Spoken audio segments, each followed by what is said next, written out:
Good morning, everyone. Welcome and happy Monday. This is Faith Family Focus, and I am one of your co-hosts, Faith Suggs, former Duke women's basketball graduate and now CEO and founder of a social media branding company called Brand by Faith.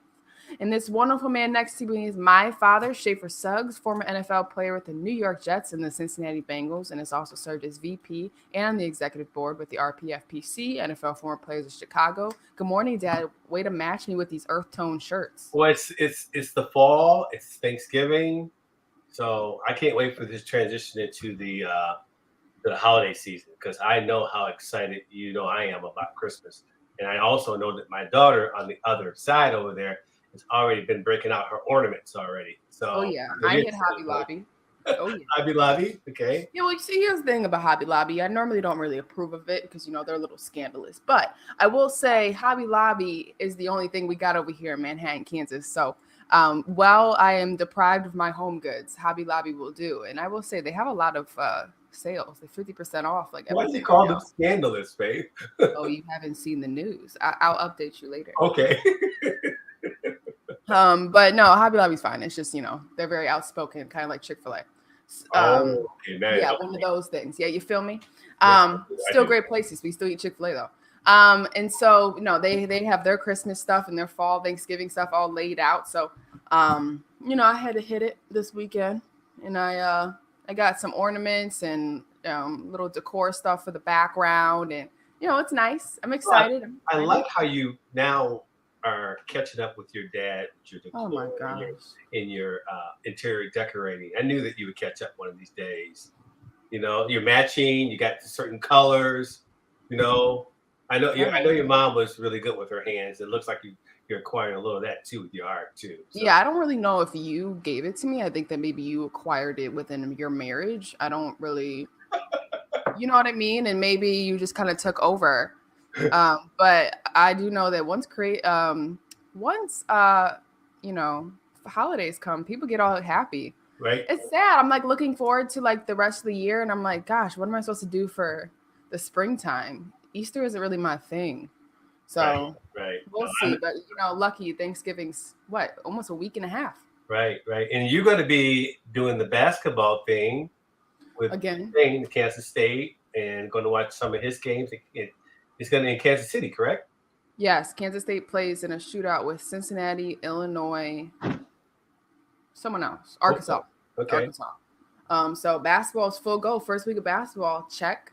Some great games this week. A couple upsets on the women's side, but just a great. Yeah, there were a couple upsets. Did you watch basketball yesterday? No, I did. I watched football yesterday. Oh, interesting. I see how parenting styles change as your kids grow older. Well, I pay attention to the game, but I didn't get a chance to watch. There were a couple upsets yesterday. Stanford, defending national champions on the women's side, got their rings yesterday, but then got upset by number 25 Texas at home in Stanford. So at Stanford, I should say. Beautiful campus. But so unfortunately, your girl, Coach Vanderveer, lost their first game of the season, but I think that was the first time they lost in 4 years on that home court. Wow. Yeah. Good morning, Suggs Mugs. Yeah, Suggs Mugs. Buford is going to be with me this week. He's actually went out to the Yale game against Harvard. Of course, speaking of Harvard, they lost a tough one against Princeton last weekend. So the Harvard-Yale game coming up this week is not going to be as it is meaningful, but it's not going to be for the conference championship. So, talk to us a little bit about give people who are new to us a rundown about why we care about Harvard.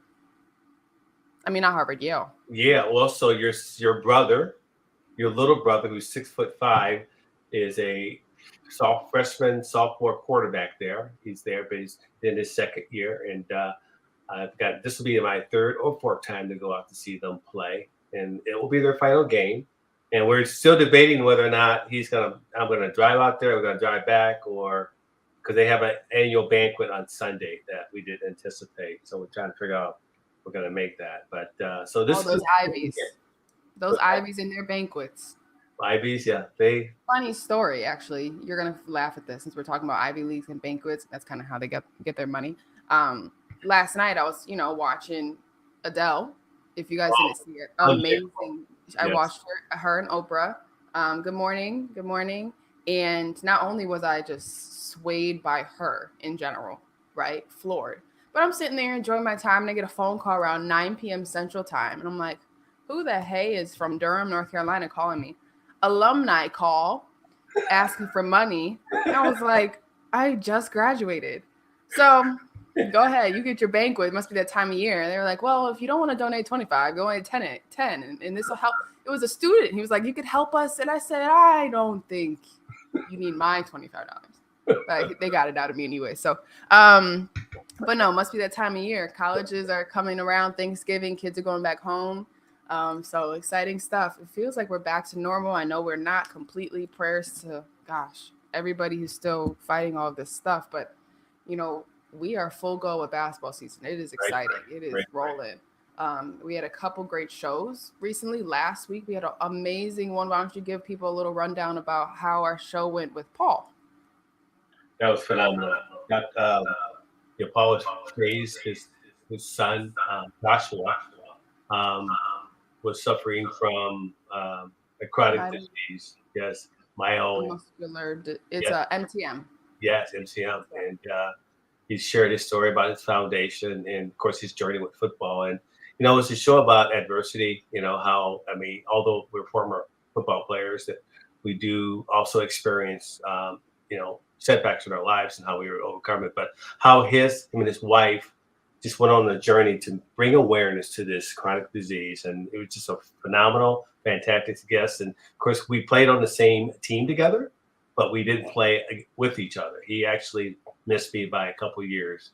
I was a little bit older. So it was a wonderful guest. And then you had a phenomenal show on Friday that you can talk about. Yeah, we had a great show on the Huddle on Friday. On Mondays, we go Faith Family Focus Live. On Wednesdays, we go Faith Family Focus reruns, because we have over 100 shows going right now.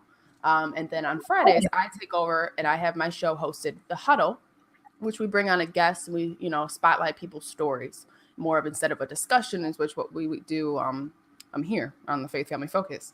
And so we had Abby Duncan, Paralympic gold medalist in Rio in 2016. She joined us to tell her story. Man, she covered a wide variety of her experience from going to a full-blown walking child to all of a sudden a child in a wheelchair, all due to complications and chronic pain. And then, finding a way to fight through that, finding a way to not only that, but also her identity was up in the air, trying to figure out who she was as a young woman, and then becoming, finding this thing called wheelchair basketball.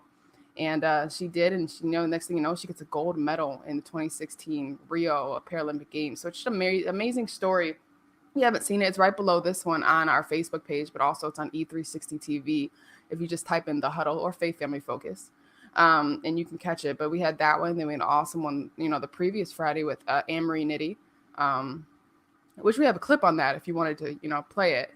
But Anne-Marie did an amazing job. She's a former model in Manhattan for a decade. And then also now she's writing a new book studying, the digital age of social media's effect on, young men and women in today's society. So an amazing show, an amazing women guests for sure. And so I have another amazing show this Friday coming up with Shana Humphreys, co-anchor on Philadelphia News. And she was also a KCCI Des Moines, Iowa News. And so just her story, obviously from where we're from. So we talk about her story. We talk about, her identity as a young biracial woman. We talk about her navigating curly hair in the New York area, which was a thing she had to figure out, what was acceptable, what was not acceptable, and embracing it. And so an amazing story, just talking about, her job as a news anchor and reporting and the stress of it, but also learning to balance how to be polite and not in people's face, and not understanding the purpose of your mission, and that's to display stories and news. And so what an awesome show we have on Friday as well. But a lot of great stuff coming from The Huddle, and a lot of great stuff coming from Faith Family Focus. And even more stuff, exciting happened today. Yes, have a wonderful, wonderful guest.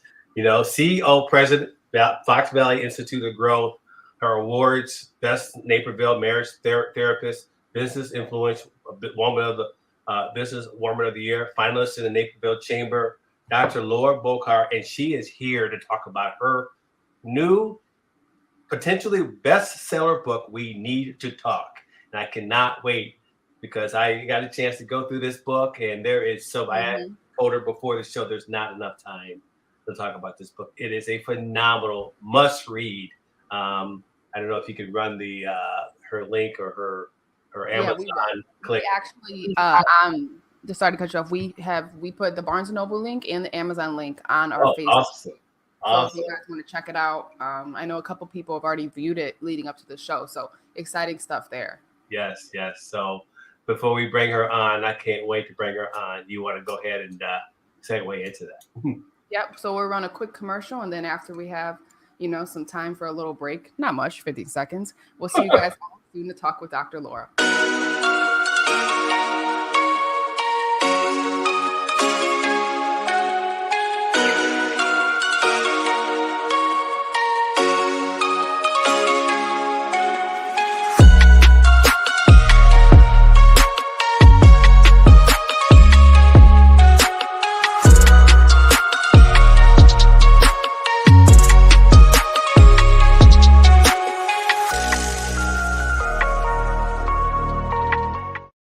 Good morning, Dr. Laura. How are you? Good morning, Faith. I'm wonderful. Thank you. How are you doing?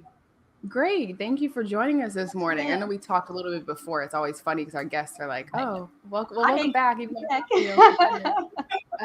But yeah, thank you so much for joining us today. We are so excited to talk about your story, but also this wonderful book that we showed a little bit right before we hopped you on. There we go. We need to talk. And Dad hit it right on the head. There is not enough time to go over the 24 topics that you cover in that book, which are amazing. I got to skim through the just to see that you're in the contents and then skip through. And I was like, okay. Oh, yep. That one too. Yep, that one too. Simple but powerful. Yeah. So a wonderful book. So we are just so thankful to have you here. Just a lucky show we are. So I feel very blessed being here, and I'm so fortunate to know your dad, Schaefer, and I'm so blessed that he invited me on. So thank you. No, thank you. Just so you know, we just for our viewers, I'm on the executive board of Loaves and Dishes, and that's where I met Dr. Laura Bokar, and we have been in communication probably for the last 6 months. Have not met in person yet, but we have communicated a lot. I'm excited to finally get a chance to at least talk to you in person, and then maybe the next step will be in person. That would be awesome. As in person as it gets in 2021. Yes, make the best out of everything.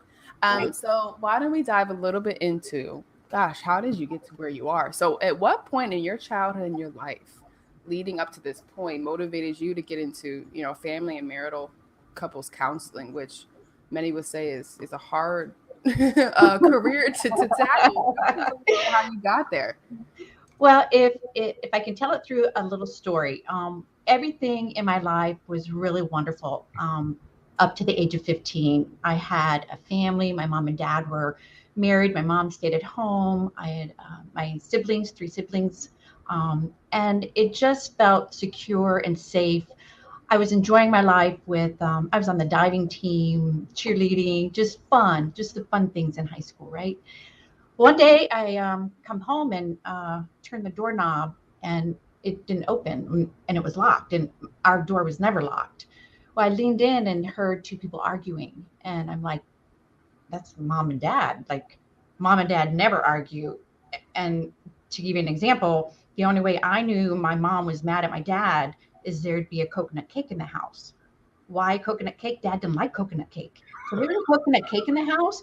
There was something going on that you just knew between the two. It was very funny. So that was the point of my devastation, trauma as a child, turned my world upside down from the secure, safe, happy home to who are you, where are we going, where are we living, what's happening, and all the turmoil that comes with trauma. So fast forward 10 years as I go through the bumps and the bruises of that experience and figuring out what to do and who I am. I converted from Catholicism to Christianity. And I mention that because I learned how to have a relationship with God and not just follow the rules, which is so important. And through that journey, I found that my spiritual gift was counseling. So what I did after that is gave up my company car and briefcase for a backpack and bicycle and back to graduate school. So at age 26, I believe it was, or older, I went back for my graduate degree. So, and that was really the start of my journey to figure out um, how can I help people to who are going through this, who can how can I help them not go through this and help the kids also, and also being from that time through that experience, I knew what they were going through. I understood it, and I really wanted to prevent it because there's so many times divorce or separation can be prevented. It just you have to put some work into it and to understand what to do. And it's just so exciting to be able to provide that journey and help people through that journey. And even if they decide that the marriage isn't going to work, at least they will have a relationship that they can go to the weddings together. They can be together and have a cordial relationship. That's also the goal for everyone's sake. Yeah. Many say that your job, your career is very draining on your personal soul, Mhm. right? Because you're taking everybody's stories and frustrations and happiness and onto you daily in your 1 hour sessions, right? Or half hour sessions. Right. What is one thing that you would combat that with? Is at the end of the day, is it the bigger picture? Is it the positives to see it on the line? What is it that kind of gets you going? Because at times it can, it is a lot to take in. You are the bridge for a lot of people. Yeah, it is a lot to take in, but the one thing you learn through your growth as a therapist is taking it on the problems does not help at all. If you take it on and try to fix it or try to grieve about it for them, it doesn't help them. They need to go through their journey, they need to keep it. So it's really knowing the boundaries to do that and to be able to leave it with them when they leave your office. And it Right. doesn't mean that there's some stories that are very sad and tearful and you take a minute in between, but it you really find you can't take it or fix it for them because it won't sustain. Yeah. How do you feel that this career fulfills your purpose? You talked about trying to help people not just be better, but grow with one another, whether it's, they stay together or not. How do you feel it's fulfilling your purpose on earth? Hmm. I feel it is my purpose. Yeah. It is. It's I've been fortunate that what I do, I feel is what I was created for, and I've never questioned it once I got into it. Even as a kid, I was always the one that people came to talk to, and I didn't know what to do. But to have the abilities to really help people through their journeys, it's again a gift that I've Yeah. been given. I feel fortunate. Yeah. Yesterday, Sunday, I was doing my virtual church. I was watching Stephen Furtick. I don't know if people know. He's a YouTube. I think he's Evolution Oh Church. yes. Yes, and he's out of Charlotte, North Carolina. So he had a wonderful show yesterday talking about purpose and like our lives fulfilling what we're supposed to do and how it doesn't, our purpose doesn't come immediately, but it's when you stop fighting what God is putting in front of you that you're supposed to be doing in life is when you really start to feel you're fulfilling your life's purpose. But it takes so much for a lot of us. We want to start a career this way. We want to start this way. We want to start this way. And, until we finally surrender to, the mission in hand, we won't really find pure happiness through our work and our Absolutely. livelihood. Yeah. Yep. Laura, I was curious. I think we talked about when we first met on the phone about your marriage and how does your profession positively influence your relationship at home? How does it impact I think in a positive way. that? He lets me win the fights because he thinks I'm going to win, so he just gives it to me. But I'm fortunate that I am married to an amazing man who supports me, loves me, and really has nurtured me through my career and the time together. So what he will do is, I'll say, I'm really interested in this seminar, but I don't want to recommend it if I haven't attended it. So can we go attend this seminar? And so he'll come along and we'll grow and through it. But he's been just a trooper That's to great. really attend the things with me. So, and he is a godly man and just someone who is really takes care of the marriage well. So, That's awesome. Yeah. We talk about family, we talk about, in your profession, sometimes, like I said, you are that bridge for other families, right? But are there often times where you are able to apply, the things that you've learned or the things you've teach within your own spaces? And what is that like? Is it sometimes hard for you to step away and kind of see sometimes, wow, I'm the one making a mistake here. So and so is making the mistake. How do you kind of balance that little, not being the doctor, but also seeing yourself, vulnerably? I think because of my own journey through therapy and being able to own, the more I know, the more I don't know. Mhm. So, and I think I'm humble in that way that if I'm wrong, I want to own it, admit it, and heal or repair the relationship. If I don't do that immediately, I go back to it. I'll take some time and think about it, but I'll come back. So, but it's not easy. It's not easy, but it's also because of what I do. I have to do that. So I have to practice what I preach. So, and sometimes again, it's easier than others. Yeah. So, this book, We Need to Talk. Yes. Let's pivot a little bit to it because, that we're already halfway through the show, and this is probably going to take 2 years to get through the book. What came over you when you were like, let me sit down and put these thoughts, these themes to paper? Yeah. Um, it it was through the years I just really started seeing patterns in relationships and also finding that I think people know these things, but they don't. And when you're in your profession, whether it's basketball or football for you, Schaefer, there's things that you know that you probably think we know that we don't. Um, so it was really being wanting to be helpful, to have people have that insight, and then be able to have kind of a quick read, so they'll be able to see what applies to them and then they can take it further. So it was just something like, I think these would be helpful for relationships if people knew about how to say I'm sorry and about the love languages. And I know you had someone on talking about the 5 love languages, Right. to really needing to take be an incredible person if you want to marry an incredible person. There's just certain Yeah. things we need to know. Yeah. It's funny watching that special last night with Adele and Oprah. And Adele said, this is the first time I'm loving from a space where I'm loving myself more. Yeah. And I think that, obviously you touch on that in the book. Do you feel Mhm. that that's one of the biggest themes that motivates all 24 of them, or that it has to come from a space of self-love? I wish I could say yes to that, but I don't think so. I think some of it comes from pain.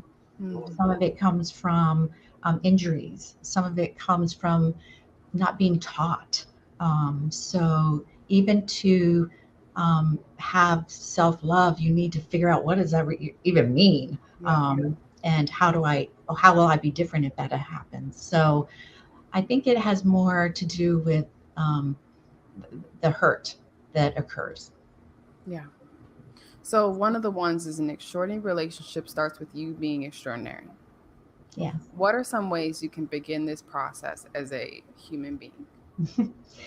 Well, first, I think you have to decide that that's what you want to be, because of for good reasons, because you want to be a better person and it's really for you. It's not I want to do this to get that.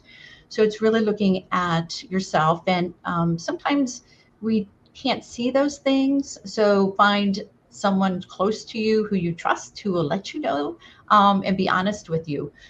But it's also looking at some of your past relationships to see, is there depression? Is there anxiety? Is there a way that I relate to men that is different than I think I should because maybe I didn't have a good relationship with my dad? Or do I treat women differently because I don't, because I didn't have a good relationship with my mom. So the parental relationships have a lot to do with what we learn. So it's also assessing former relationships and how were we in those and what is it we want to change about them to make them better and healthier. Yeah. It's interesting that you say it all. Often, people, when they think of therapy and counseling, it's like, well, it's something my parents did in my lifetime that affected who I am today. And it's just even the very, process, routines, habits, things you pick up through years of when you're developmental stage. Yes. It starts very young. Um, and one of the biggest things I think is we talk about being an extraordinary person helps you build an extraordinary relationship. As we expand as adults, right? You get married, then you expand your love to in-laws, and you expand your love to children. How does, creating that extraordinary self expand and change and evolve as you add more to the plate? That's a big question. I think it will be different for everyone because it depends on the focus. Some people will have children, so they'll expand in that way. And how do you balance keeping my relationship with my husband primary when my children are demanding more than my husband? So it's really looking at how to do that. But I think self-care is going to be real important for all of us through relationships, that if we're not taking care of ourselves, we can't take care of the people in our relationships that we're in a relationship in. So we have to really look at the stages of our life and how is that different and what do we need to do different and how do we need to be different to make it an extraordinary relationship or life. Yeah. The next one we talk about is relationships are complicated and messy. And I know this is going to be a very extremely loaded question. Are relationships supposed to be easy? I don't know. Let's start with Adam and Eve. I don't think if they're our model. Whew. So I think in the beginning, when the relationship begins, if it's a romantic relationship, if that's what we're talking about, I think it can be easy because we put our best foot forward. As we discover and get to know each other and hopefully are vulnerable with each other, we share our hurts and pains. And that's where we really see, are we compatible? Are they going to help me heal my wounds? And are they going to also meet my needs? So it's really, and that's what makes it complicated because we all come from different backgrounds, let's just start with men and women. Yeah. Right.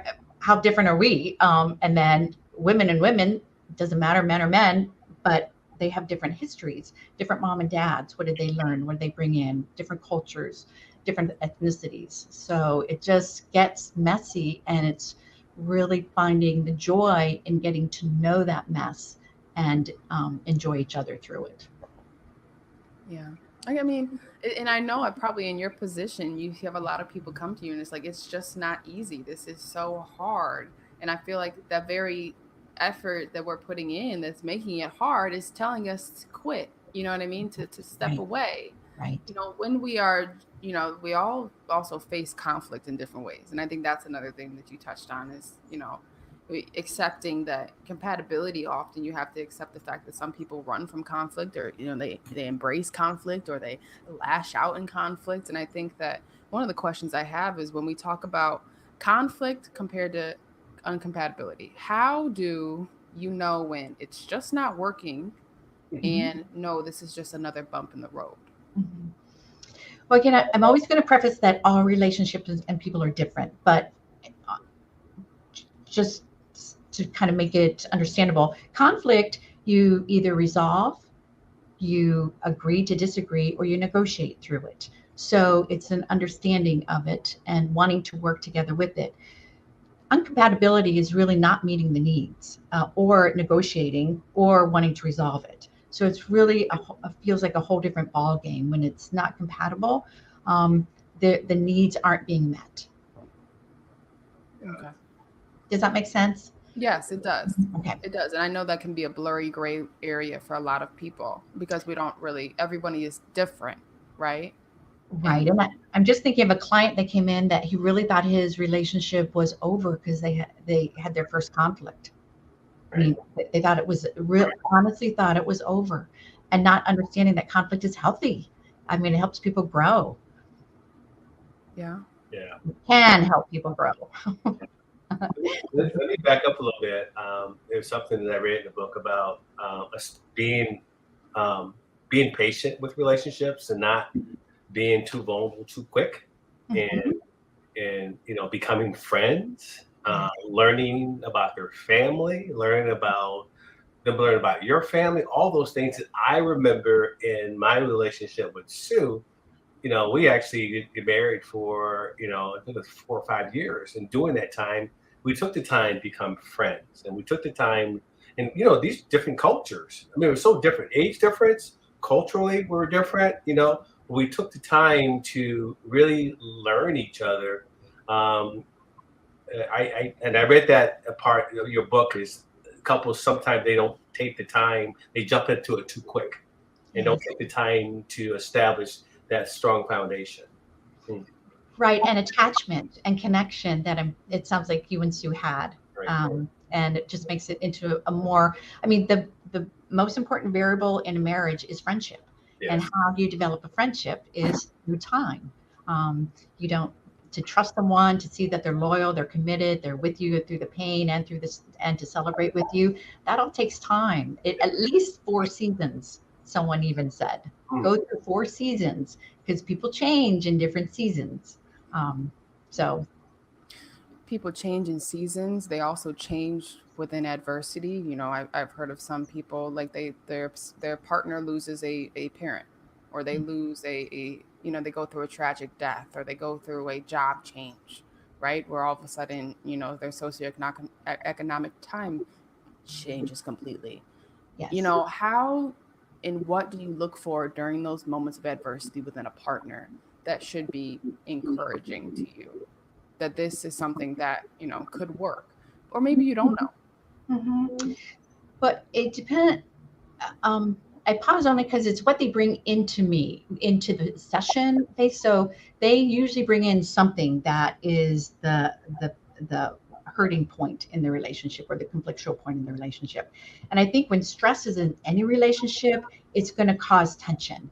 And it's really understanding what's underneath that, because that's just the um, secondary emotion. That's just like the emotion they show. Like what's really underneath there is probably fear. Like I'm really scared that what's going to happen, and really talking about the primary emotions. And that's where people get lost, is that they stay with the behavior, and that's the secondary emotion. So it's more of the anger, the resentment, the frustration. And if we can get down to what's really happening, like I'm really scared, or I'm feeling alone, or I'm not sure if we're going to make it with this. That's the real stuff, and that's the stuff that really creates the attachment and the attachment for the relationship to last. I'm not sure if I answered your question. No, you did. You did. I'm processing it. Because it's a hard thing for people to, well, in today's day and age, right? We talk about patience within relationships, and in the book, I think you said that relationships are friendships set on fire. Mm-hmm. And that's a great thing, right?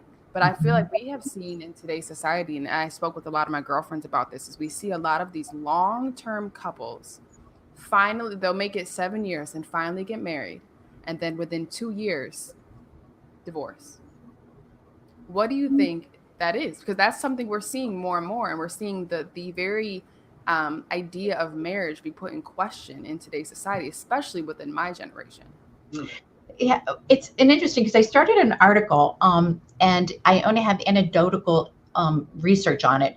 But if you knew a car only worked 50% of the time, would you buy it? No. Like if you knew a restaurant you went to and the meal was only going to be good 50% of the time, would you go there? Why do people get married? The statistics is 50% don't make it. Right. And it was so interesting to hear that it was really about the emotional piece of it and children. People feel the children. So it was just fascinating to me for me. But I think it ends because when people are not in a marriage, they still are have this feeling of non-committal. So it's still needing to work very hard and still put on your makeup in the morning and do things that you don't do when you're married because you're in a trusting, loving, caring relationship. And not saying they're not, but there's one piece where are they not showing all of themselves? Do they feel comfortable that they can show that part of them? That would be my guess. Yeah. Do you think it's important though that those boundaries and barriers of go down before marriage becomes a thing? I think as much as we can show to someone that we are committed to, I think it's really important to know what, and it's only fair to the other person to know what they're getting into, right? Mm-hmm. That's why I say go meet the parents of the people that you're dating. Go see what's happening in the family. Go watch them. Just watch them. Yeah. Well, you know, sometimes that could be a journey. Dad, Dad, coming from an interracial marriage, and this is something that you Yeah, can give us a little highlight on. yeah. You know, and you also not only that, but there was an age difference of 14 years, I believe. Yeah. I mean, how was your experience, and what are some things you would advise? You know, obviously your dynamic is completely different than anybody else's dynamic, but what are some of the things that helped you kind of navigate in selecting your wife in that moment? What are some things that helped you because you had everything all different in Wacko? It was different. It was different. It was different in the times too. Well, I think, wow, that is a loaded question because there's so many variables there: the age difference, the race difference, and the fact that I had completely lived a full life before her. I think when I was a rookie playing for the Jets, she was 13.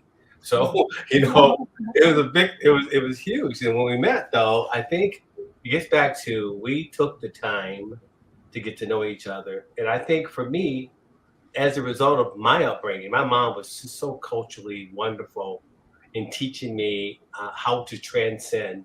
And I actually brought that into our relationship from somebody who went to a predominantly white school. And I think immediately I was fortunate to have a mom that just embraced her and brought her under her wing to sit her down and say, you don't need to change for us. Just be you, but understand us, understand culture, understand race. And she took that time. And it was important for my mom to embrace her because my mom was we were only 15 years apart and she had me when she was 15.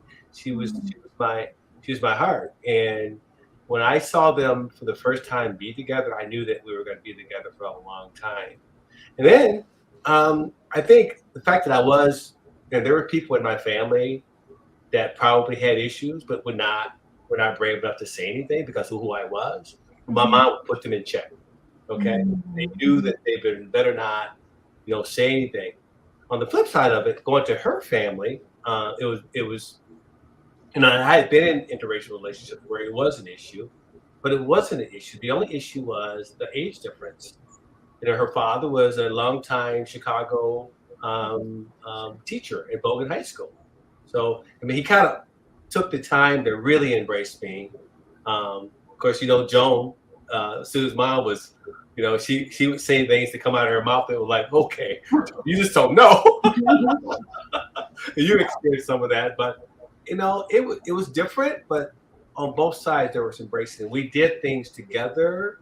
I think one of the most beautiful days of my life was our marriage, seeing the cultural diversity within not only my friends but her family and my family come together. So I was very fortunate. But it took some time. It took time. We spent a lot of time with each other's families. Okay, she knew the wide range of craziness in my family, and I knew a wide range of craziness in her family. It wasn't something that was unexpected. So when she went to her first Black funeral, and she saw people jumping up and down, she was warned. When I went to the first Catholic funeral and they were going up and down, sitting up and down, my knees were dying and everything, I was worried. So it does take some time, and it takes a lot of conversation. So that was my experience. But as you well know, Faith, it doesn't always go that way. Right. And all you can hear is at the end of the day, support system. And Dr. Laura, you can touch on this. How key do you feel the support system of family or even friends? Because sometimes friends is closer than family, especially with young couples. Yeah. How important do you think that circle is around couples? Oh, it's so important. They will uplift you during and celebrate with you, and also be there for you when you're hurting. So it's needed. It's almost a primary um, situation that you need. It's like I can't even imagine without it. People not having it, but I can, and they're in my office. So Yeah. Well, you know what? One of the biggest things I think through marriage, and from what I'm seeing, and one thing I know that I will have to navigate as I enter that space as well one day, is shedding certain people from your lives. mhm. Do you find that sometimes that's a hard thing for people to do? And then also, is it hard for people to even navigate what that circle should look like now that you are in a space of, long-term commitment? Yeah, sometimes people are very committed to friends who are not as committed to them, Mm. and it's just something. It's just how they were brought up. So they hang on to friendships that are very hurtful and painful for them, and it's very healthy for people to go through different stages, different people during their lives. For friends, because you change. If you're changing and your friends aren't changing with you, it's probably a season that you've enjoyed them and you learned and they've grown, but you need to say goodbye and move forward. Okay. Yeah. But it's hard. It is hard. It is hard. It's hard doing that by yourself, as we go through different stages in life. Like you said, we go through the seasons. We lose friends from each point in our life, whether it's from college to your Yes. marriage, to your first child, to your next big promotion. You find that your friend circle changes a little bit. Um, Really? it normally it either elevates as you get higher, or it completely changes demographically or socioeconomically, or even just like your neighbors, or Yeah. sometimes the very friends you have at that time point in your life, because they have kids too, right? You have things to bond on. So you say create the relationship you want, or life will do it for you. How do people have control over their relationship as life throws the very hurdles we know it can do? But I think it's looking at the areas of life we do have control of. And that is the wheel of life, right? And in Mm. that wheel of life, it has is it 10 spokes where we really look at the health and wellness, the spiritual, the financial, the recreational, the lifespan, all the areas of our lives, the emotional, the intellectual. How are we going to learn and grow? So it's really taking time and sitting down with your partner and deciding how are we going to do this one this year. I know my husband and I do it every New Year's Eve, that we go through and decide, set our goals for it, and really mark it. And it's kind of fun to look back over the years to see how it's changed. But there are things we do have control of, just like when you're building a house, right? Or so you really look at what you want to build, where you want to build it, how you want to build it. Same thing with your own life. I find people spend more time building a house and buying a car than they do in building a relationship. So this is just a structured way for us to be able to take control and decide how we want it to look. Yeah. Or life will do it for you. Yeah, I like that habit of doing it at New Year's Eve. I know in my personal relationship, this is gonna sound funny. It makes me sound like I'm a big zodiac sign person. I'm not. But on the last full moon of the year, I write my goals down individually, and I got him to do it too, and multiple of my friends, and then I burn them in either a bonfire or something, so that the goals you have and the standards you want to uphold for that season, for that next year, 2021. Now, maybe it makes them come true, but it also helps you just, write down the goals that you want. And so applying that to your relationship is another way. Because, you should probably have no card for yourself. You also should probably have no card for your relationship, because both take two completely different energies Yes, to uphold, especially when we're talking about goals and habits and staying disciplined to all of that. absolutely. And so, But Faith, I really applaud you having the full moon because that's when the energy is the yep, highest, right? yep, So, um, yeah, I know what I'm doing a little bit, but I just wish I knew about it earlier in my life. The type of especially as women, our energy and who we are is very much swayed by the very environment that we're in. And so, but a lot of people don't know, but women have like that powerful space. And so, learning ways to capitalize off of, trying to take life in your own hands and as best as you can is a nice self-care item as well. it is, and part of that self care is allowing our feminine energy to come out, right? Because especially if you, with your new company, you're going to find your masculine energy is going to be dominant, and that can cause some problems sometimes in the Yes. relationship. Yes. One thing we actually spoke on, I know I had a show on it, and then I've spoke with a lot of friends on it, is your divine femininity and how both genders should have piece of both, right? You should have the Oh, masculine, the femininity, and you have the healthy balance between the two is understanding what they look like within yourself. And when you can find a way to check yourself and have that healthy balance, um, you're a lot. I feel like you're a lot more relaxed. One, but also everybody around you doesn't have to feel like they're walking on eggshells either, because you're in a space of such balance in where you are. And that's hard as life, stress and business and schools and kids and all the stuff that comes in to shift you, especially as women. I feel like women, and you can give me your opinion on this, is women have a way of kind of setting the tone within home, especially when they become moms. I think I remember that specifically growing up, is his dad, especially when he was traveling, but when he started coming home more and more, we all knew when to, you hear her moving around, her heels on the floor. Oh, let's all go all of a sudden find something to do. Let's vacuum. Let's get it together over here. But I think that's why I think it's very important. Maybe in the couples you see, is that often something that you notice is that a husband is like, well, sometimes I don't want to make her mad, or this or that. How do you like encourage them as women to kind of create that safe space by helping themselves first? yeah, and it's so interesting because they're off in their CEO position or head of a bank or something, taking charge of hundreds of people, and they come home and the woman's in charge, Yeah. and it's almost like that's their space.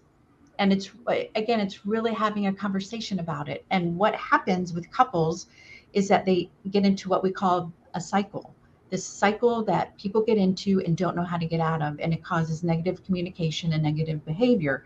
And once they can identify the cycle and understand what's really going on underneath that, and to stop the injuries that are occurring in that cycle, that's when it can become a safer place. Yeah. But without that, that cycle keeps kicking in, and it will kick back in. But when couples know about it, it can stop. They can say, oh, there it is again. Okay. So it's not the man or the woman or the wife or the husband is bad. It is the cycle that is bad. It's like, and let's stop this. Right. Okay. When we talk about divorce, the word divorce, when should people go to counseling? And you say go to couples counseling before using the word divorce, which I've heard and from many people, right? Couples, books, famous people, everyone says to go to couples counseling like it's a regular thing. Go jogging, go monthly, try to tune up your marriage, right? Tune up your relationship. Touch a little bit on that, because I know that that's something that I'm sure a lot of people would want to be educated on as we're nearing, this new generation of how we view marriage. Right. I think it's really nice when people come in prior to an issue, come in and kind of assess their relationship. So it's before the problem, to build a relationship with your therapist. So that way you have them if something comes up that you've built trust with already. Also, I have a few couples that come in at 6 months and a year just for checkups. They come in for check-in, and it's very wonderful, but very unusual. And I think they're the healthiest couples to do that, because through our stages of life, right? Marriage, death, children, change of jobs, moving, there's certain situations that are going to come up that we're going to struggle with. And to have someone that you can jump right in, they know your story, they can help you navigate through it, I think is a gift that they can give the relationship. And I, as a therapist, have never used the word divorce. It's nothing that a therapist, I believe, should ever tell someone. It's something they can decide to do, and then you help them navigate through that. But that's one thing. The word divorce should not be said unless it's going to be used, because that's one word you can never take back. And that puts a real question mark in the spouse's mind throughout the relationship. Yeah.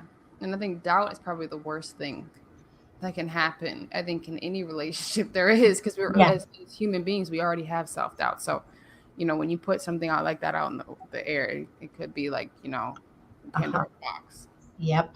Sure is. Yeah. Okay. Wow. I mean, we have so many other questions, but I really think that's the best way to end, because I feel like it went like full circle a little bit. So, Dr. Laura, thank you so much for joining us this Monday morning. You did an amazing job, and I'm very excited for this book. We Need to Talk. Once again, it is available on. And thank you, Schaefer, for sharing your story. Yes.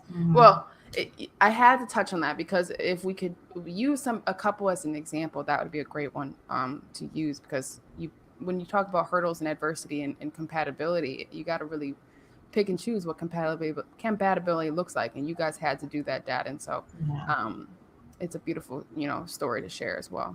And you created an amazing daughter and son. So thank you. Amazing daughter. Son is all right. She practiced the masculine energy on me. You know that. You see her roll her eyes. You're supposed to say, "Love you, Daddy." Yeah, he deserves it. He needs it. He needs some structure. We Need to Talk is available on Amazon and Barnes & Noble. We shared it on our Facebook page, but also you can rewatch this show on E360 TV as well as Faith Family Focus. But Dr. Laura, thank you so much for joining us, and we hope for having me on one day. Good to be here. Thank you, guys. Thank you. And of course, thank you all for joining us this Monday morning. Wow, a beautiful new week in November. We're near Thanksgiving, so thankful. We're thankful for a lot of things this week, but I think that what we're most thankful is this amazing show that we get to meet all these brand new people. So most importantly, thank you to Amazon Fire, YouTube, Facebook, Roku, and of course, our key platform out of Phoenix, Arizona, E360 TV. Again, this is Faith Family Focus. We're going to use our faith as a vehicle to help heal and sustain others on strengthening their own family core. And of course, our slogan: let go, let God, let go, let faith, let go, let love. Everyone have a wonderful week. We'll see you guys on Friday with the huddle.